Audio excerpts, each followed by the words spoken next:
The ship screamed as it fell through the sky. Hannah gripped her seat so hard her knuckles turned white. Metal twisted and groaned around her. The pilot, Dayun, shouted something she could not hear over the terrible noise. Then everything went dark. When Hannah opened her eyes, pain shot through her left arm. Snow was coming in through a crack in the hull. The cold hit her face like a slap. She unbuckled herself and fell to the floor. Her head spun, but she forced herself to move. "Dayun?" she called out. No answer came. She crawled toward the front of the ship. The cockpit was crushed like a tin can. She saw Dayun's hand hanging limp from the wreckage. Hannah touched his wrist. Nothing, no pulse. She closed her eyes and whispered a prayer she half remembered from childhood. Behind her, someone groaned. Hannah turned and saw Commander Myray trapped under a fallen panel. Blood stained her uniform. Hannah rushed over and tried to lift the metal, but it was too heavy. "Don't!" Myray gasped. "Check on Junho first." Hannah found the engineer further back in the ship. He was conscious, but his leg was bent at a wrong angle. Junho's face was pale with shock. "Broken," he said through clenched teeth. "Bad break." Hannah gave him an injection from the medical kit. The painkiller would help for now. She wrapped his leg as best she could, but it needed proper treatment. Treatment they did not have. She went back to Myray. Together, they managed to shift the panel just enough for the commander to pull herself free. But when Myray tried to stand, she cried out and collapsed. Something was wrong inside her body. Something Hannah could not fix with bandages. "The beacon," Myray whispered. "Check the distress beacon." Hannah made her way to the communications panel. Half of it was destroyed. She pressed buttons, tried switches, but nothing worked. The beacon was dead. No signal was going out. No one knew they had crashed. How long until they come looking? Junho asked from where he lay. Hannah did the math in her head. They had been on a solo survey mission. The next scheduled check-in was in 3 weeks. After that, maybe another week before anyone worried. Then more time to organize a rescue. 2 months, maybe more. "We need shelter," Hannah said. "This ship won't keep us warm for long." The power core was damaged. They had maybe 2 days of heat left. Outside, the temperature was cold enough to kill a person in minutes. The storm that brought them down was still raging. Hannah pulled on her survival suit and stepped out into the blizzard. The wind tried to push her down. Snow stung her face even through the helmet. She could barely see 3 meters ahead. She found a rocky outcrop about 50 meters from the crash site. There was a small cave, just big enough for the 3 of them. It would have to do. She marked the path with emergency flares so she could find her way back. As she turned to leave, she heard something. A small sound, almost lost in the wind. A whimper. Hannah moved toward the sound. Deeper in the cave system, past the main chamber, she found them. 3 small creatures huddled together. They looked like a mix of bear cubs and something reptilian. Their fur was white with blue spots. Their eyes were large and dark and filled with fear. Near them lay their mother. A piece of ship debris had struck her. She was dead. The cubs cried and pushed against their mother's body, trying to wake her. They were cold. Hannah could see they were shaking. Without their mother, they would freeze. She should walk away. They had barely enough supplies for the human crew. These were alien creatures. She did not know if they were dangerous. They might grow up to be predators, but when the smallest one looked at her and made a soft sound, Hannah could not leave. She took off her thermal blanket and wrapped the cubs in it. They were surprisingly light. She carried all 3 of them back to the cave entrance, then made several trips to bring supplies from the ship. Medical equipment, food rations, the portable heater. Everything she could salvage. Jun O was angry when he saw the cubs. "Are you crazy?" he said. "We can barely keep ourselves alive." "They're babies," Hannah said simply. "They're animals. Alien animals. So are we, from their perspective." Myra said nothing. The commander was getting worse. Her breathing was shallow, and her skin had a gray color. Hannah knew the signs. Internal bleeding. Maybe a ruptured organ? Without surgery, without proper medical equipment, There was nothing she could do. That first night was the longest of Hana's life.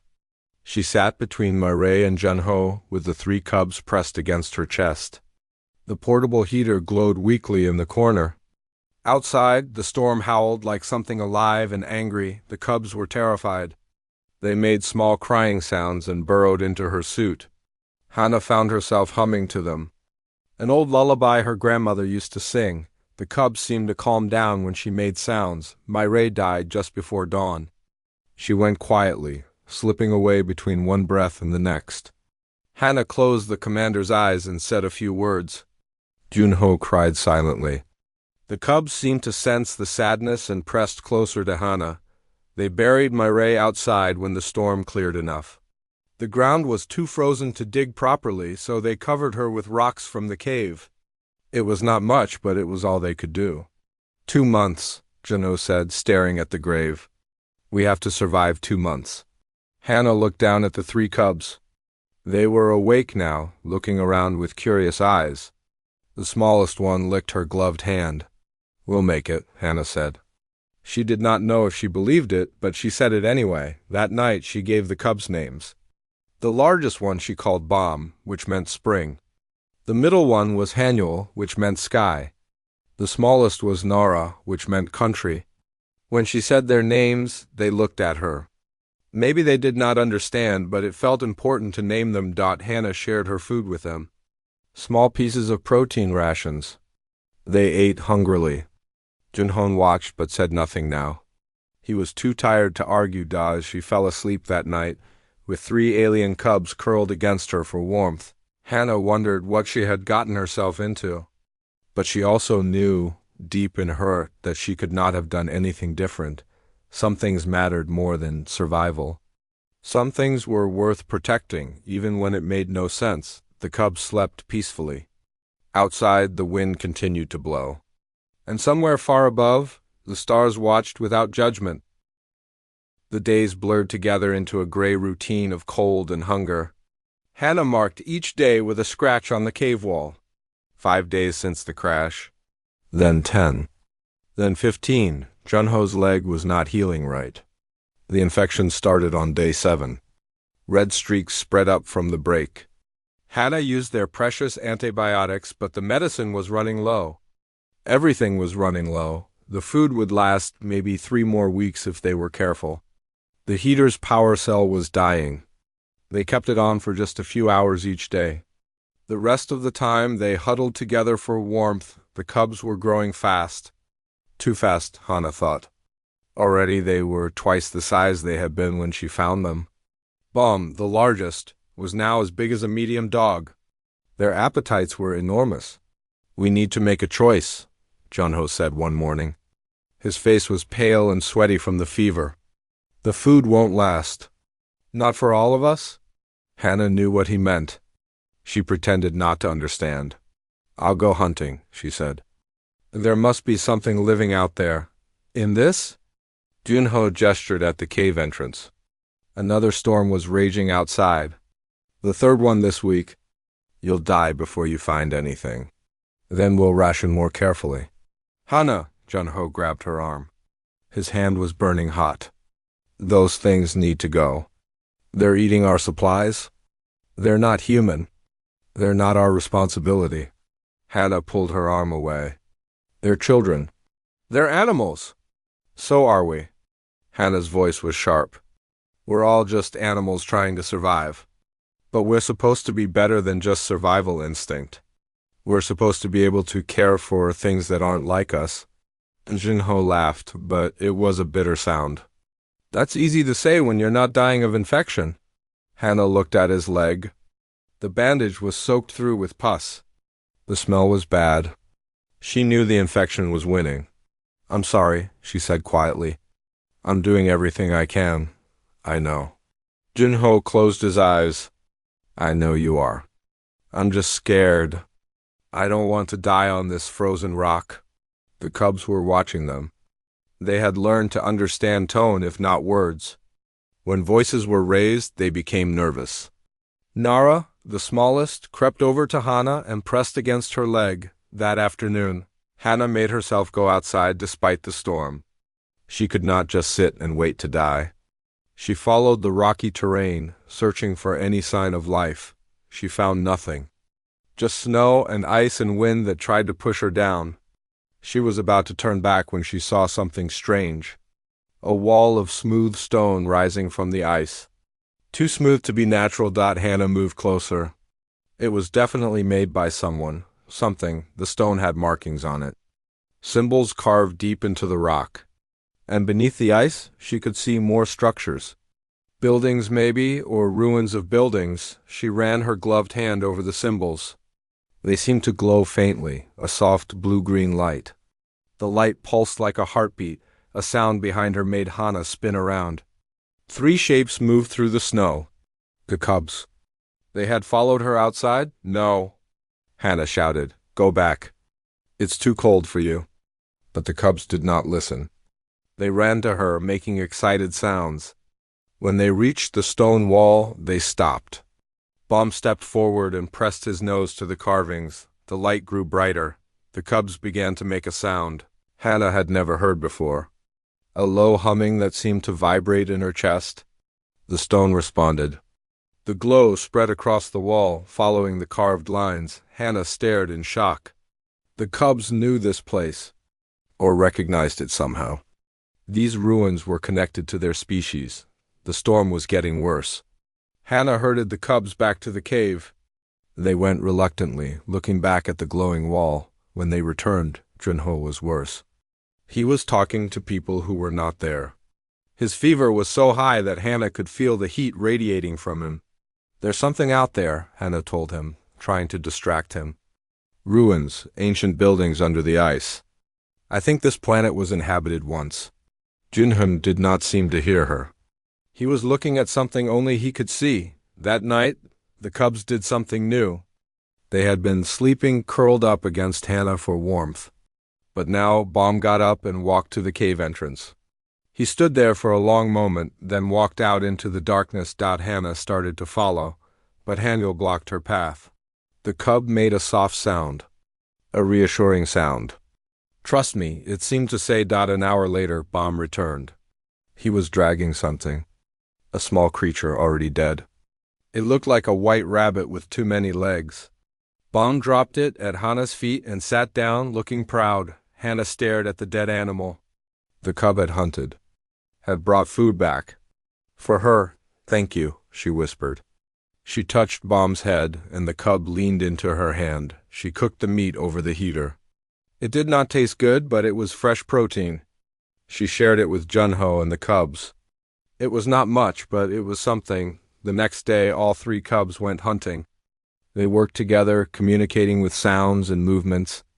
They brought back 2 more of the rabbit creatures. Junho watched this from where he lay. "They're learning," he said. His voice was weak but clearer than it had been. "They're adapting." "Yes," Hannah agreed. "Why are they bringing the food back? Why not just eat it themselves?" Hannah thought about that. "Because we're their family now. Their pack. And packs take care of each other." Over the following days, the cubs continued to hunt. They brought back enough to feed everyone. The food rations could be saved now. Extended. Hannah watched them grow stronger and more coordinated. They were intelligent. More intelligent than any animal she had studied. They learned new things every day. She taught them simple commands. "Stay. Come. Wait." They learned fast. Too fast for simple animals. Junho's fever finally broke on day 23. He woke up clear-headed for the first time in a week. Hannah gave him water and a small piece of saved ration bar. "I'm sorry," he said quietly. "For what I said about the cubs. You were sick and scared. Still, I was wrong." He looked at where the 3 cubs were sleeping in a pile. "You were right. They are children. Strange children, but children. And you saved them." "They saved us too," Hannah said. "The hunting. The warmth. We wouldn't have made it without them." Junho nodded slowly. "We're still going to die here, aren't we?" "Maybe," Hannah said honestly. "But maybe not. There's a research outpost north of here, about 200 kilometers. If we could reach it, in my condition, through this weather, We have to try. The ship's power is almost gone. In a few more days we'll freeze? Jinho looked at his leg. It was healing, but it was crooked. He would never walk properly on it again. I'll slow you down, then we go slow. That night, Hannah made her decision. They would leave in 2 days. They would make a sled from ship parts. The cubs could help pull. It was crazy, but staying here was certain death. She looked at the 3 sleeping cubs. Bom was nearly as large as she was now. Hanyul and Nara were not far behind. They were strong and smart and loyal. We're going on a journey, she told them quietly. They could not understand her words, but she said them anyway. 200 kilometers through snow and ice, and we're all going to survive. We have to. Nara opened one eye and looked at her. Then the small cub yawned and went back to sleep. Hannah smiled. Such simple trust? She would do anything to honor that trust. Anything at all. Outside, the wind howled. Inside, a human and 3 alien cubs slept together. 5 lives depending on each other. 5 lives against a frozen world. The sled was not pretty, but it was strong. Hannah had welded pieces of the ship's hull together.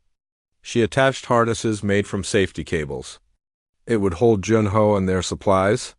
It had to. They left at dawn on day 28. The storm had cleared for the first time in a week. Hannah took it as a good sign, even though she did not believe in signs. Junao lay on the sled, wrapped in every blanket they had. His broken leg was splinted and tied down. The pain medicine was almost gone, but he did not complain. Hannah wore the harness across her chest. Bom, Hanyul, and Nara each had smaller harnesses. The cubs seemed to understand what was needed. When Hannah started to pull, they pulled too. The weight was enormous. Every step was a struggle. But slowly, very slowly, they moved forward. 200 kilometers. At this pace, it would take 2 weeks. Maybe more. They had food for 10 days if they were careful. Water was not a problem because they could melt snow. But the cold was always there, waiting to kill them. The first day, they covered maybe 8 kilometers. Hannah's legs burned. Her shoulders ached from the harness. But they had moved. Progress was progress. That night, they made camp in a shallow ice cave. Hannah set up the small shelter tent and got Junho inside. The cubs curled up around them, sharing body heat. It was almost comfortable. How are you doing? Hannah asked Junho. I've been better, he said with a weak smile. But I've been worse too. That fever almost killed me. You're stronger than you think. No, you're stronger than anyone should have to be. On the 3rd day, they saw other creatures.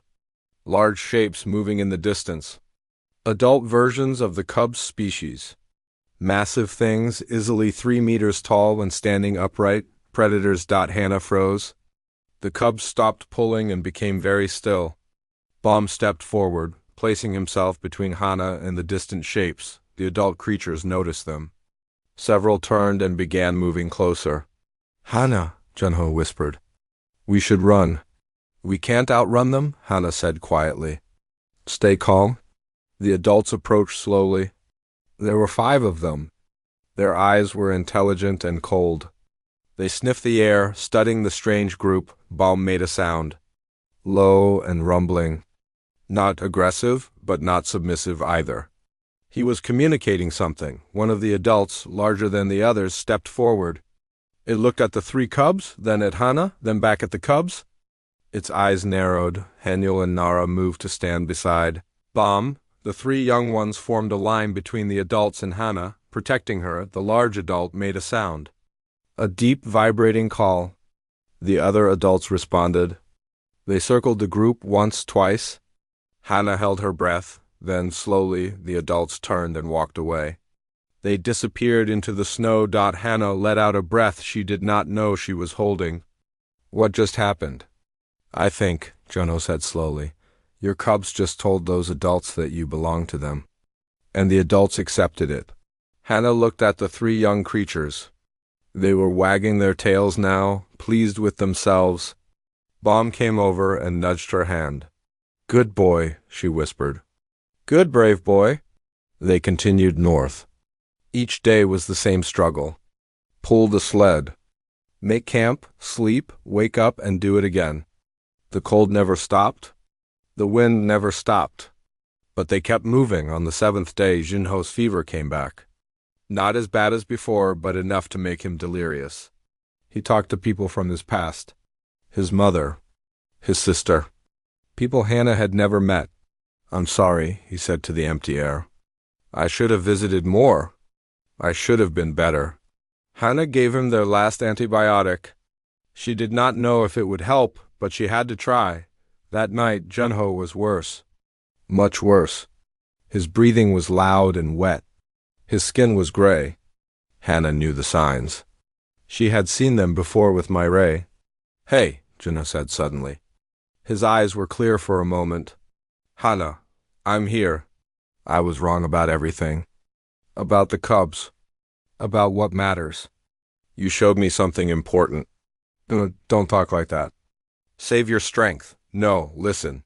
He grabbed her hand with surprising strength. "You showed me that humanity isn't about being the strongest or the smartest. It's about caring for things that can't care for themselves. It's about choosing compassion even when it's stupid, even when it makes no sense. Junho, those cubs, they're better off because of you. I'm better off because of you. Even dying out here, I'm grateful I got to see who you really are." Tears ran down Hannah's face. "You're not going to die. We're almost there." But they both knew that was a lie. Junho died just before midnight. He went peacefully, with Haniel resting beside him. The cub had climbed onto the sled an hour before and refused to move. Animals knew about death. They understood. Hannah cried. She cried until she had no tears left.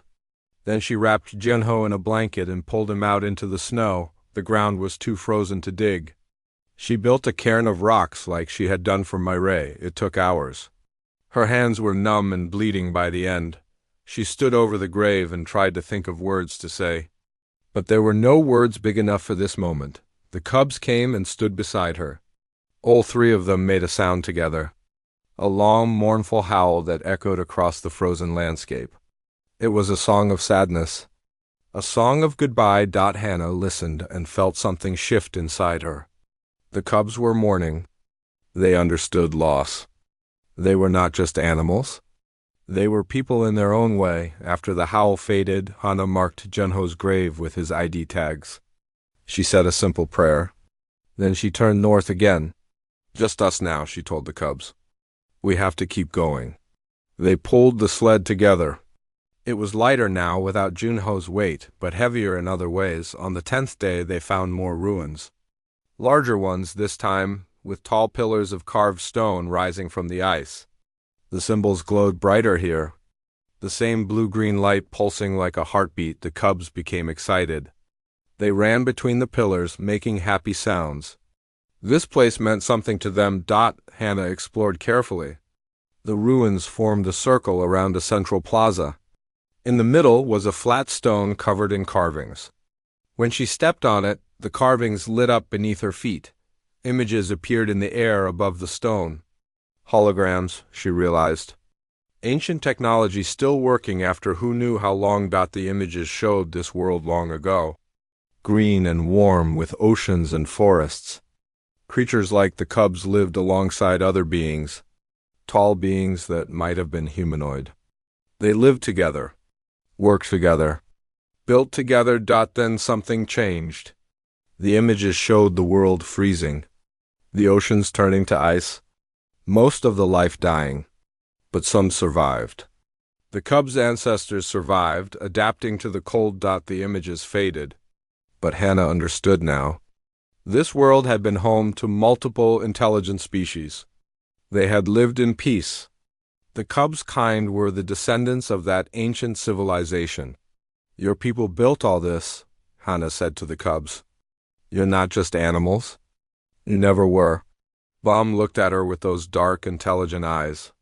Understanding passed between them. They camped in the ruins that night. The stone seemed to radiate a gentle warmth.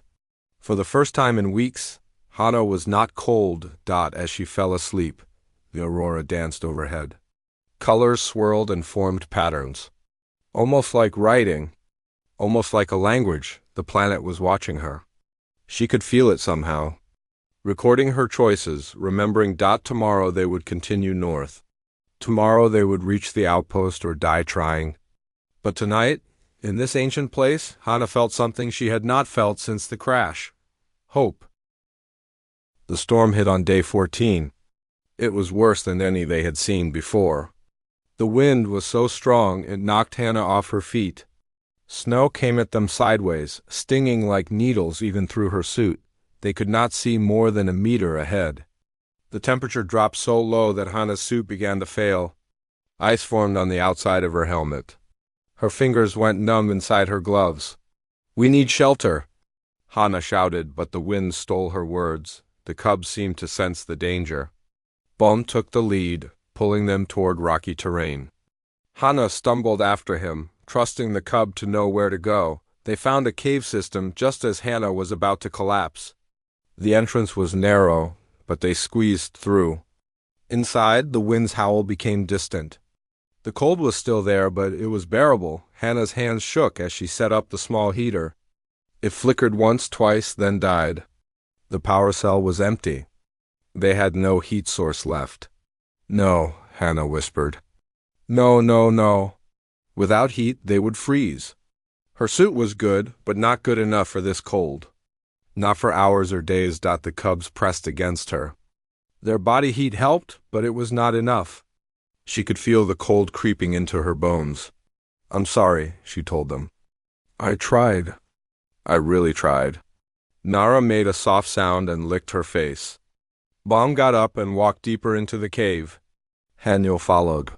"Don't go far," Hana called weakly. But she was too tired to follow. She closed her eyes. Maybe this was it. She had done her best. Saved the cubs from certain death. Given them a chance to grow up. That was something. That mattered. Bom's urgent sound made her open her eyes. The cub was back, making excited noises. He grabbed her sleeve with his teeth and pulled. "Okay," Hana said. "Okay, I'm coming." She followed the cubs deeper into the cave. The passage twisted and turned. It got warmer as they went deeper. Not warm, but warmer. How was that possible? The passage opened into a massive chamber. Hana stopped and stared. Crystals. Huge crystals growing from the floor and ceiling and walls. They glowed with that same blue-green light she had seen in the ruins. The light pulsed in rhythm, like a heartbeat. The chamber was filled with carvings. Every surface was covered in symbols and pictures. It was beautiful and strange and impossible. Hana walked to the nearest crystal. When she touched it, warmth spread through her glove. Real warmth. The crystal was generating heat somehow. The walls began to glow brighter. The symbols shifted and moved. Images appeared in the air, projected by the crystals. Hana saw history. She saw this world as it had been. Beautiful and alive. She saw the people who lived here. The cubs' ancestors and others. Different species living together in harmony. Then she saw the freeze coming. A slow disaster that took centuries. The species tried to survive. Some built these chambers. Underground cities powered by the crystals. But it was not enough. Eventually the cold won. The cities were abandoned, but the chambers remembered. The crystals recorded everything. Every species that came to this world. Every action they took, the images shifted. Hana saw other visitors. Aliens from distant worlds who landed here after the freeze. Some tried to conquer what was left. Some tried to mine the resources. Some tried to hunt the remaining native creatures. The planet watched them all. The crystals recorded. And the planet remembered who showed kindness and who showed cruelty. Then Hana saw herself. The crash. Finding the cubs. Sharing her food. Carrying them through the cold. Refusing to abandon them even when it would have been easier. The images showed Junho too. His anger, then his understanding. His apology. His death, the planet had been watching. Recording everything, a new image formed. Not a memory, but a choice. Hana saw a device in the center of the chamber. Ancient technology. If she activated it, it would send out a signal, a beacon that could reach space. Rescue would come within days, but the signal would also reveal this place. The crystals, the ancient technology, the underground cities. Corporate ships would come. They would mine this world, strip it for resources, destroy what was left of the old civilization. The choice was hers. Hannah looked at the device. She looked at the cubs. They were watching her with trusting eyes. She thought about Jinho's words, about choosing compassion even when it made no sense, about being better than just survival instinct. No, Hannah said out loud. Some things are worth more than my life. She turned away from the beacon device. The chamber responded. The light grew brighter, warmer. The crystals began to hum. A sound that vibrated in her chest. Power flowed through the chamber. The ancient systems were waking up, responding to her choice. A path lit up on the floor, lines of light leading deeper into the cave system. Hannah understood. The planet was showing her the way, a safe path to the outpost, a path that avoided the worst of the storms, but there was more. Hannah felt something in her pocket grow warm. She pulled out her survival suit's power cell. It was glowing, charging. The crystals were giving her energy. Thank you, Hannah whispered. The images in the air changed one last time. They showed the aurora above the surface, colors swirling and dancing. And in those colors, Hannah saw shapes forming, symbols, letters. Her name. The planet knew her name. It was writing her name in the sky. Tears ran down Hannah's face. Not from sadness this time, but from something else. Wonder, gratitude, a sense of being seen. Really seen. She had made the right choice. She knew it in her heart. Come on, she told the cubs. Let's go home. They followed the lit path through the caves. It wound through chambers and passages that no human had seen before. Beautiful places filled with crystal formations and ancient art. The path led them upward. Eventually they emerged from a different cave entrance. The storm had passed. The sky was clear. Stars shone overhead like diamonds, and there, in the distance, Hannah saw lights. The research outpost. Maybe 20 kilometers away, they had made it. Hannah wanted to run, but she forced herself to walk carefully. After everything they had been through, she was not going to risk injury now. The cubs seemed to sense they were close to safety. They stayed close to her, protective and alert. As they walked, Hannah looked up at the aurora. It was dancing more brightly than she had ever seen. Colors she did not have names for swirled across the sky, and there, clear as day, she saw it again. Her name written in light, Hannah. I see you too, she said to the planet. I see you and I understand. This world was alive in a way she had never imagined.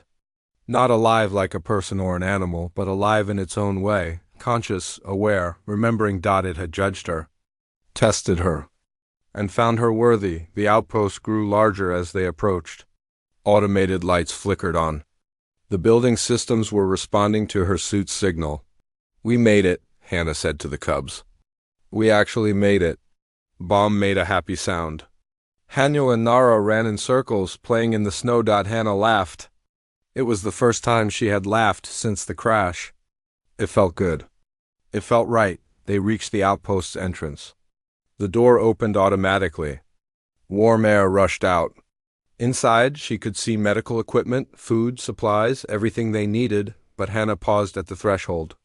She looked back at the planet. The frozen landscape that had tried to kill her. The world that had saved her.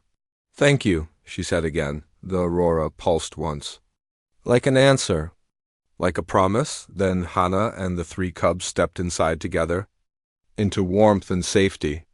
Into the future, whatever came next, they would face it together. A human and 3 alien cubs who had become family. Proof that compassion could bridge any gap. That love was universal. The door closed behind them. Outside, the aurora continued to dance.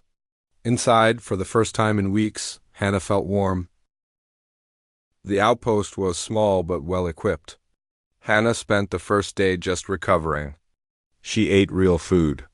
She took a hot shower that made her cry with relief.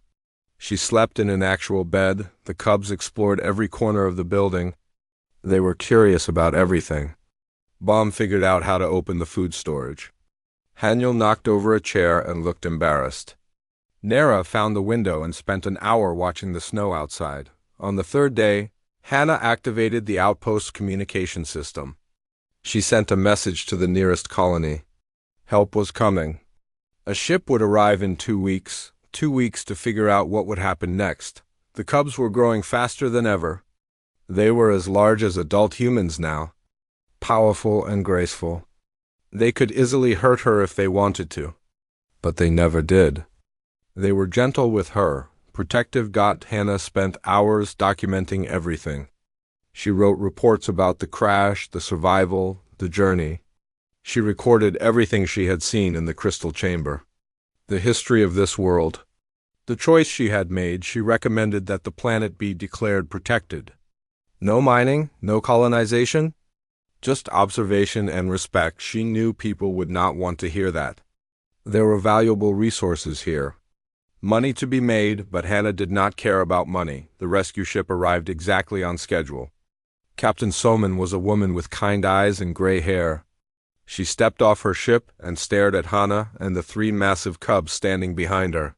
"I've read your report," Soman said slowly, "but I didn't quite believe it until now." "They saved my life," Hannah said simply. "We saved each other." Soman looked at the cubs. Mom stepped forward and made a low sound. "Not threatening? Greeting?" "Remarkable," Soman whispered. "I've never seen anything like this." The crew wanted to study the cubs. Take samples. Run tests. Hannah refused. "They're not experiments. They're people. They're animals," one of the scientists argued. "So are we," Hannah said. The same words she had said to Junho so long ago. Intelligence takes many forms. Just because they're different doesn't make them less. Her story had already spread through the communication networks. By the time the rescue ship arrived, half the colony knew about the woman who survived with alien cubs. News services wanted interviews. Scientists wanted to study the planet. Companies wanted mining rights. Hannah ignored most of it. She only cared about one thing: protecting this world. The debate took months. Hannah testified before the colonial authority.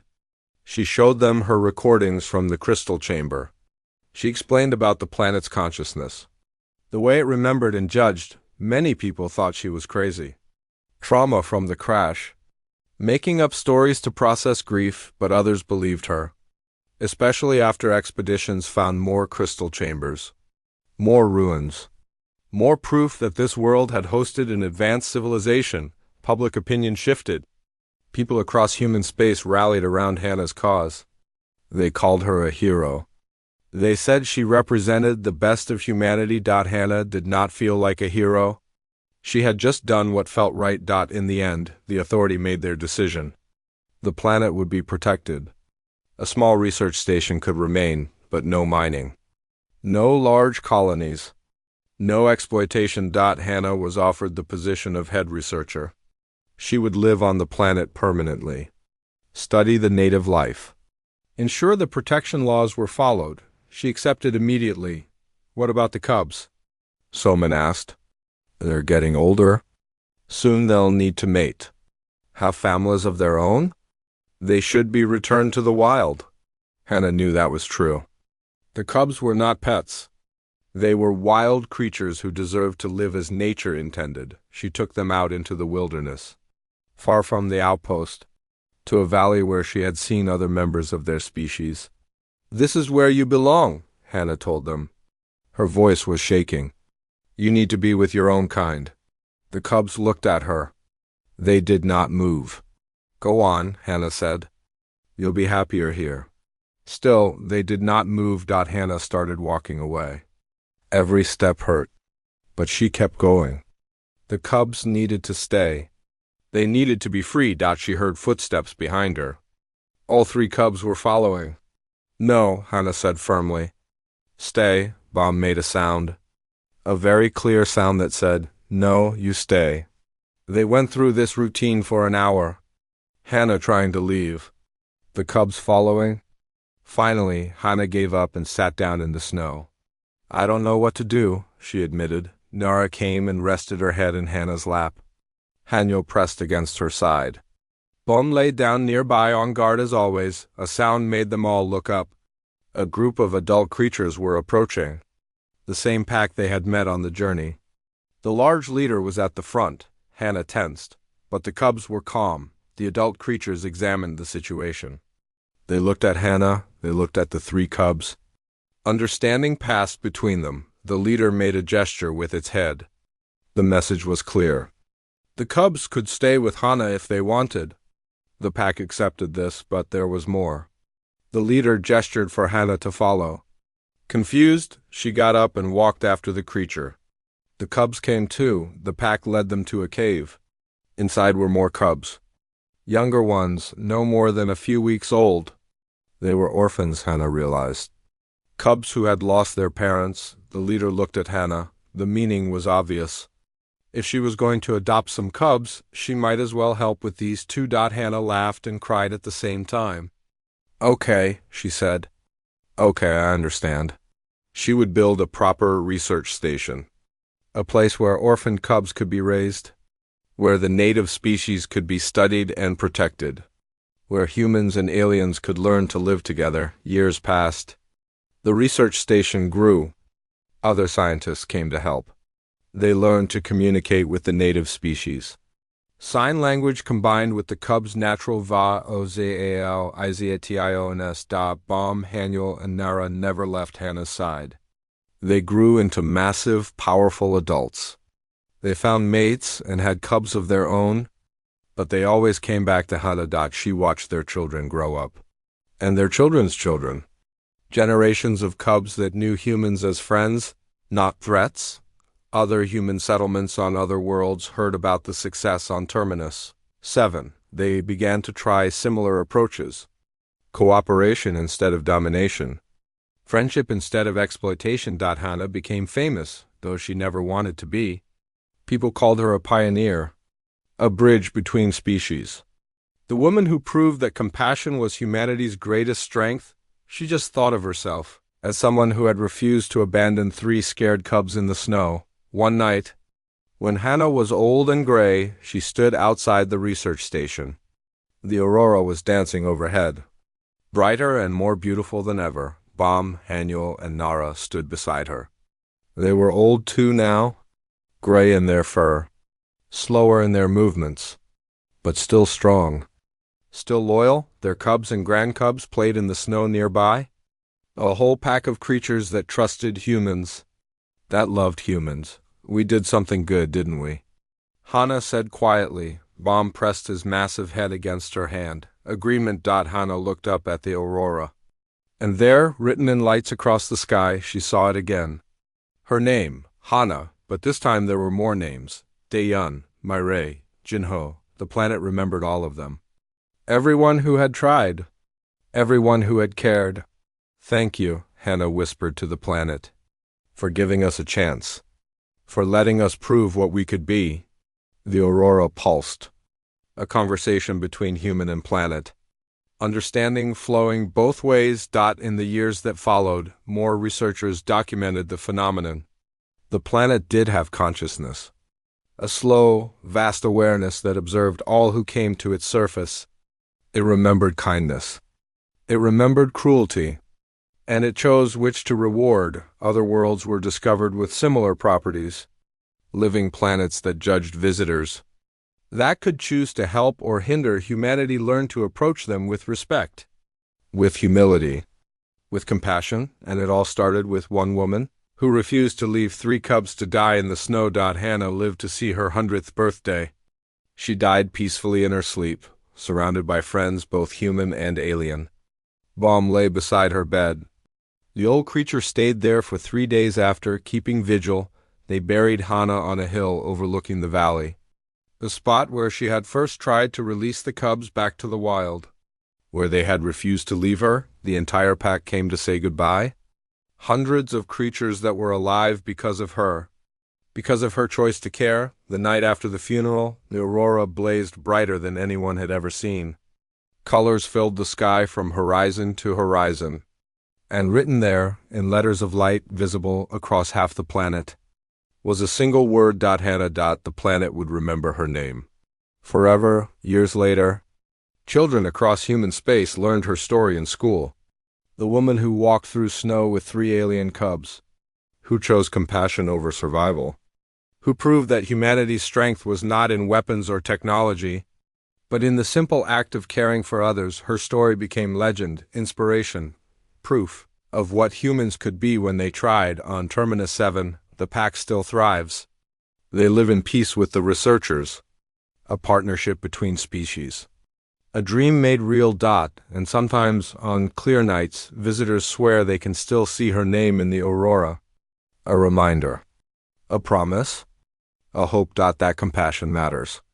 That kindness echoes through time. That the choices we make define not just who we are but who we can become. The planet remembers. And so do we.